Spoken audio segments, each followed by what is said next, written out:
Ary fanadihadiana farany rahantsika amin'ity ariva ity dia ny jeu corporatif izay karakarainy commune urbaine Antananarivo izy ity izay hotanterahana ny 2020 sy 2020 aprily ho avy izao, mitondra fanazavana mikasika indrindra izay andriamatoa Andriamisa Ramiona Angelo Patrick izay anisan'ny tale mpikarakara ny etsika.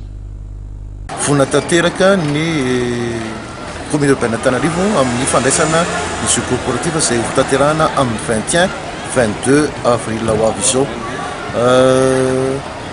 Manoloana an'izay dia androany zany no hitenenana amintsika izay te handray anjara ireo orinasa na ireo izay mpilalao ao anatin'ny orinasa na club na ohatr'izay, tsokatra androany ny inscription, ny fisoratana anarana zany ho an'izay maniry ny anao an'ity jeu corporatif ny commune urbaine Antananarivo ity. Manoloana antsika eto hitatsika amin'ny sary izao fa hitatsika ny fotodrafitrasa izay entintsika ampiasaina amin'izany jeu corporatif zany, manentana an'ireo orinasa izay manana ny publicité,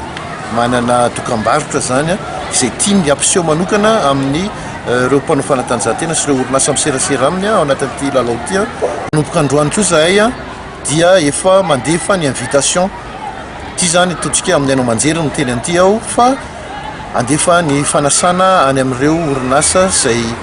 fantatray fa mety lina amin'izay ny lalao zany ka dia manentana antsika ary manasa antsika ho tonga so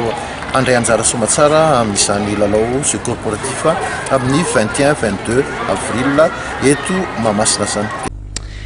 Dia iny fanadihadiana ihany koa tompolasy tompoko vavy no ametrahako miveloma ho mandra-piona ho amin'ny heriny itozondray isaorana betsika ianao tany tokantrano tany nanaraka ny fandarana mahery hatramin'ny farany. Ary aza miala amin'ny matv satria dia isy fanadihadiana manokana amin'ity ariva ity vokariny ny mpanao gazetiny matv izay mikasika ny lozany iseho tetsy ampamarinana omaly alina izany satria raha ny vaovao farany hatreto dia 7 maty 7 naratra mafy ary mbola misy ny tsy hita ary misy ihany koa ny razana mbola tsy fantatra izay efa eny amin'ny tranopaty ny asiera eny ka dia aza miala amin'ny matv fa dia hoarahanao izay fandarana manokana izay aorian'izao fandarana mahery izao. Veloma tompoko.